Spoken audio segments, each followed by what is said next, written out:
insurrection.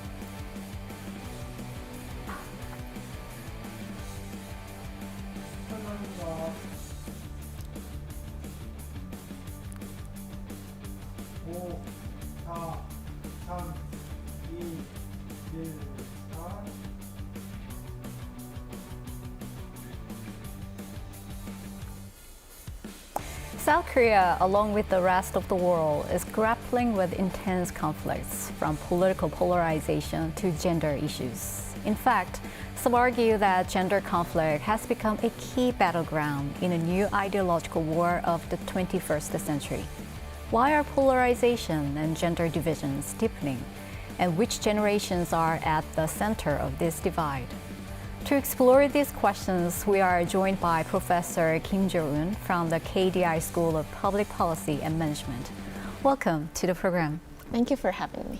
So, South Korea is experiencing political turmoil, and it is the first time in our constitutional history a sitting president has been arrested on charges of insurrection. But the reactions from political parties seem to be quite divided. So, do you think the political and ideological division and polarization in South Korea has become more severe than before?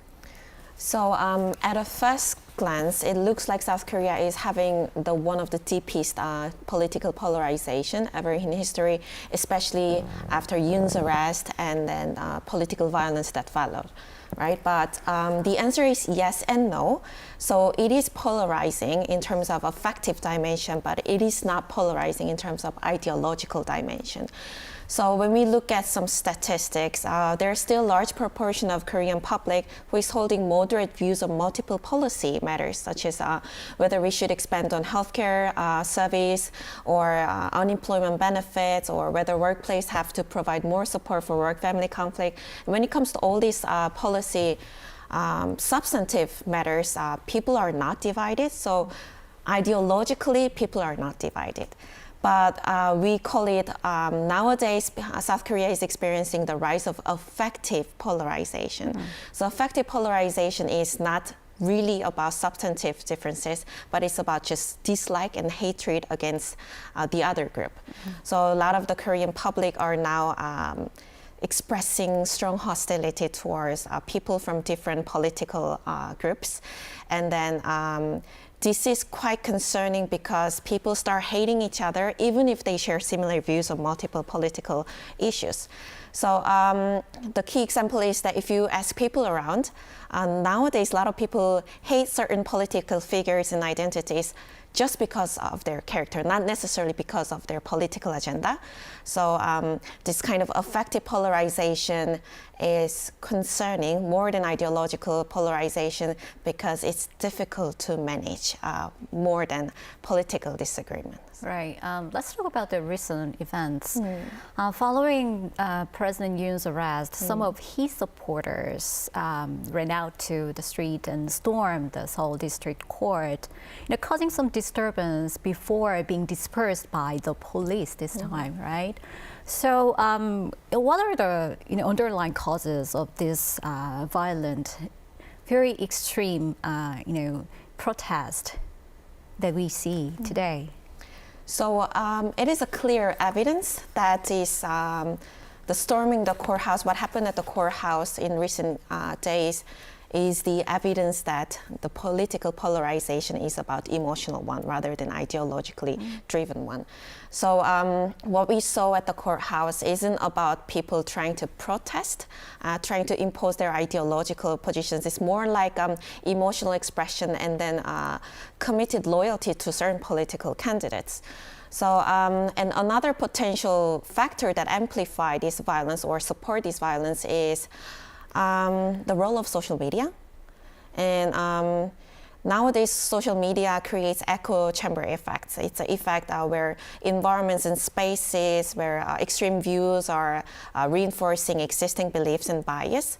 So a lot of people believe that this kind of extreme violence and behaviors, which was once unacceptable before, are seen as normalized because, in fact, the people who produce extreme violence and views online is probably less than 3% of the population.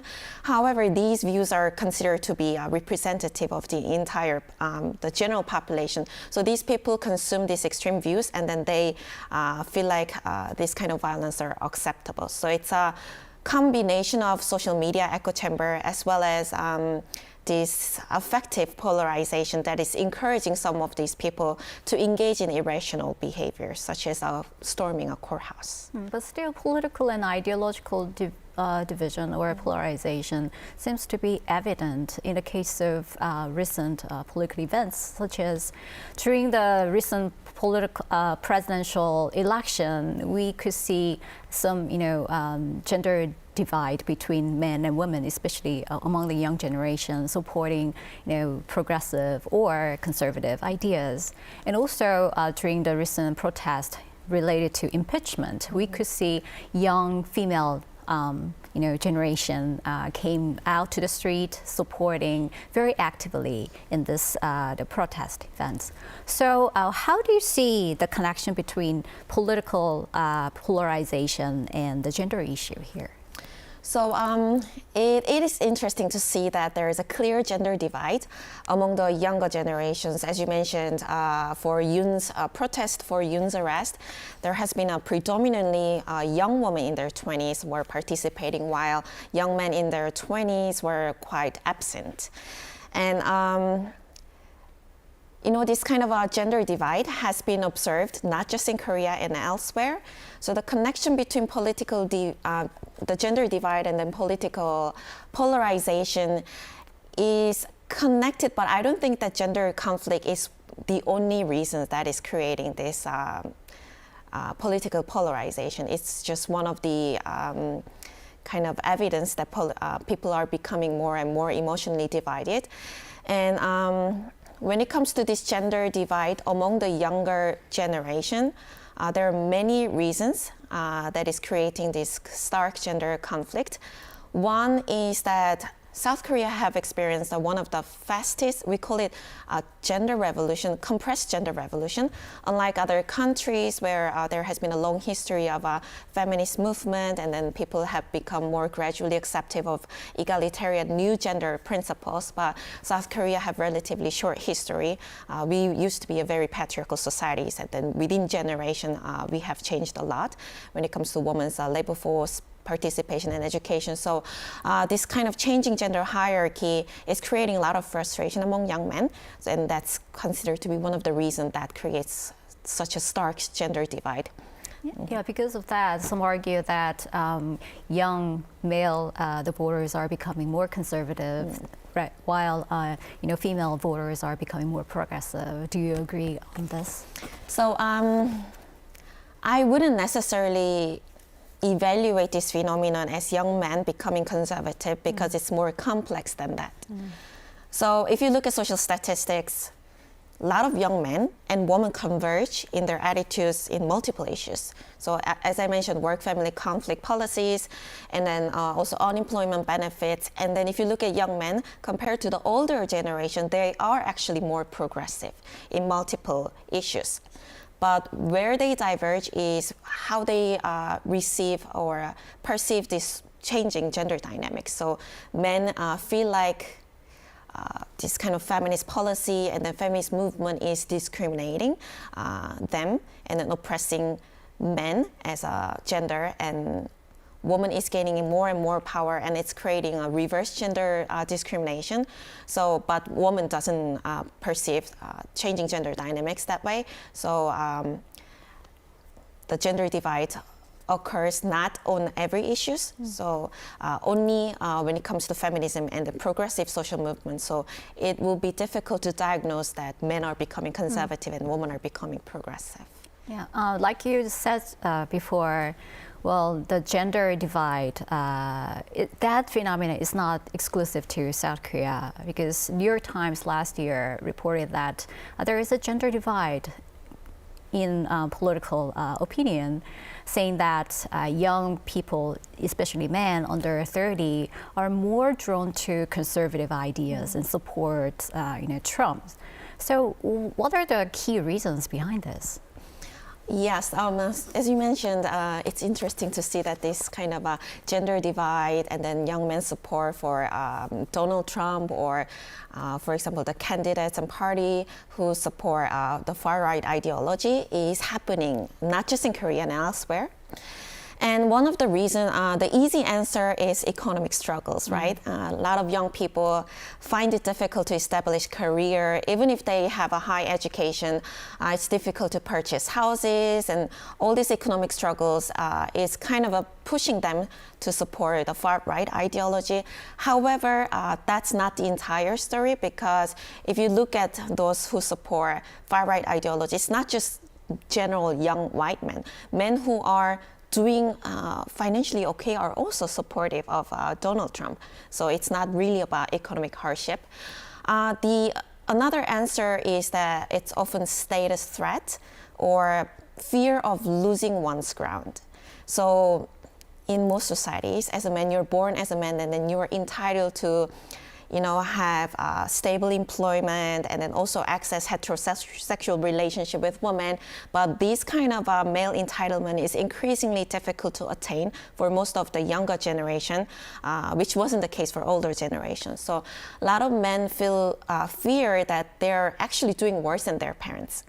So there are parents who didn't have enough education, were doing okay, and then their father was able to support their family, but now looking themselves, it's kind of becoming a kind of middle class life is becoming a very distant dream for many of young people. So they're frustrated, and then their frustration is spill over into this political area. So yeah, it's one of the key predictor is perceived downward mobility. That's promoting young people to engage in this support. Because looking at Trump slogan, it's "Make America Great Again." So it's perfectly crafted to feeling of this lost status and then desire to restore it. So that is why, even if South Korea and the US and elsewhere have different economies and cultures and institutions, we are observing similar patterns among young people, especially young men. Yeah, related to that is an issue of reverse discrimination, because young men feel that they became the victim of the social change. Do you think this phenomenon is very unique to a certain country, or do you think it's a part of global trend? Male victimhood ideology was considered to be quite salient among Korean population. So Korean scholars started to document this male victimhood and anti-feminist sentiments a few years ago, but now it's seen as global phenomenon. So recent reports by Ipsos is a global research institute in 2024, and they show that nearly 61% of the men, Gen Z men, who was in their 20s at the time of 2024. And then they reported that feminism has gone too far, and now it limits boys' and men's opportunities. And then these statistics are coming from, both high income countries and then less developed country, and it's coming from more than 30-something countries. And then there's other numerous studies that documents that male victimhood ideology is a dominant one, not even a small anti-feminist fraction. I recently also had a chance to collect data from the US, Spain, and South Korea. Normally, we would perceive that South Korea is one of the most conservative compared to Spain and the US when it comes to gender ideology, which is true. When you look at people's perception about women's role and men's role, women should stay at home and the men should go outside and work. And South Korea people tend to be quite conservative and traditional in that sense compared to Spain and the US. But when it comes to this male victimhood ideology, interestingly, Spain had the highest prevalence of male victimhood ideology compared to, followed by the US and South Korea. So interesting fact here is that actually male victimhood ideology is not prevalent in conservative or traditional societies, but could be more prevalent in society where feminism has been successful. So it is a backlash rather than political conservatism. Mm-hmm. The issue that we are concerned about is the possibility that gender conflict can become a political issue. So why do you think gender conflict has become politicized these days, and to the extent that certain age group becomes a influencer in shaping the election outcome, for example?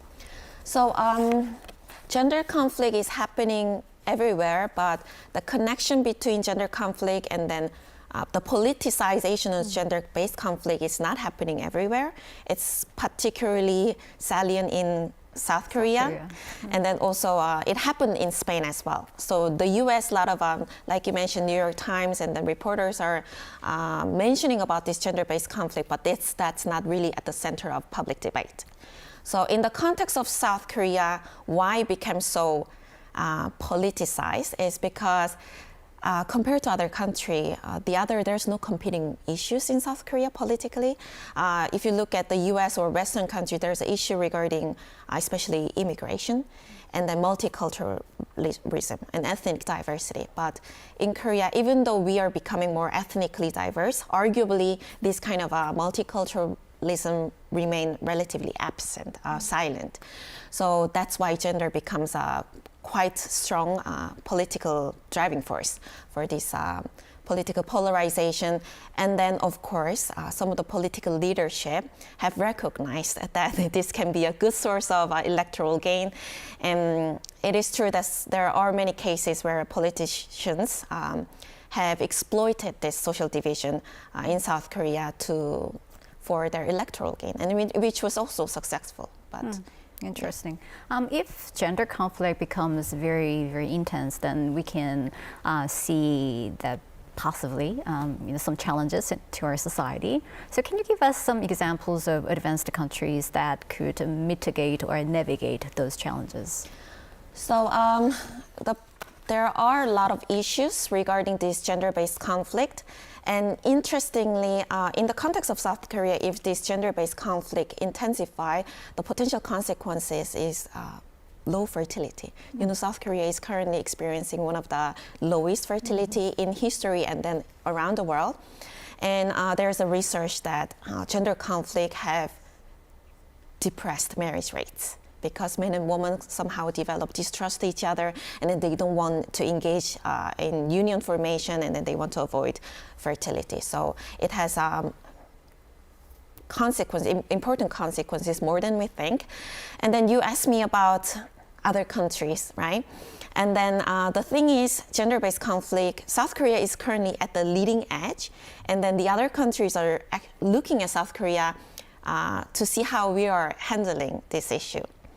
And easy answer is that we have to tackle the structural problem. I mentioned about this people's fear about downward mobility. It is true that not just Korea and elsewhere, a lot of young people feel that it's very difficult to climb up the social ladder. Even if they graduate from good university or go into the big corporate and they get a stable employment, it's very difficult to go up to the social ladder. So we have to create a labor market where people are able to secure a good economic life and social life through labor. However, this kind of reformation, labor market reformation, takes years, so it's quite challenging.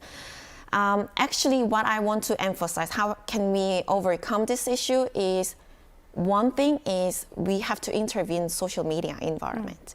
So there's two factors or mechanisms that reinforce or amplify this gender-based conflict. One is political leadership, who exploited these forces, and second is social media echo chambers. A lot of the times, gender distrust and gender-based conflict get amplified, exacerbated through these hateful comments online. And me and my colleagues did some experiment on this issue. And then we create a counter comment environment where we create first strong sanction against, you should not leave this kind of hateful comment. Or second is trying to create empathetic environment. So this kind of hateful comment can be hurtful to other people. And then actually, this empathetic approach was very effective in reducing people's hatred against each other. So when we implemented this counter comment strategy, people become more quite open to other people's opinions, and then they are less responsive to hateful comments. And then we also did some kind of survey afterwards and asking about their attitudes about women and then how they perceive feminism. Actually, those people who are exposed to empathetic online environment show quite favorable opinions towards women, and then less of a male victimhood ideology that we discussed. So online intervention could be an effective and feasible solution to reduce gender-based conflict. You already mentioned lots of ideas to improve the situation here in Korea, but do you have any last comments for policy consideration? Policy considerations, so apart from online interventions, another thing is, I repetitively mentioned about this, the role of political leadership, that they should resist the temptation of exploiting these forces for electoral gains, and because it could create, maybe it could be very useful for short-term elections, but it's going to create a long-lasting damage to our democratic institution. And another thing is, as a citizen, we also have to take some responsibilities, that we have to try to understand the structural sources of the problem rather than fighting to each other. The problem comes from labor market and then unstable kind of economic precarity that is creating the frustration, right? So we have to try to engage in more constructive dialogue about how to solve this issue and how can we tackle these structural problems rather than scapegoating their problem to other people. I do believe that the political leaders should address this issue and find right solutions to manage the challenges that we are going to have in the coming years. Well, I think that's all for today's discussion. Thank you for your insights.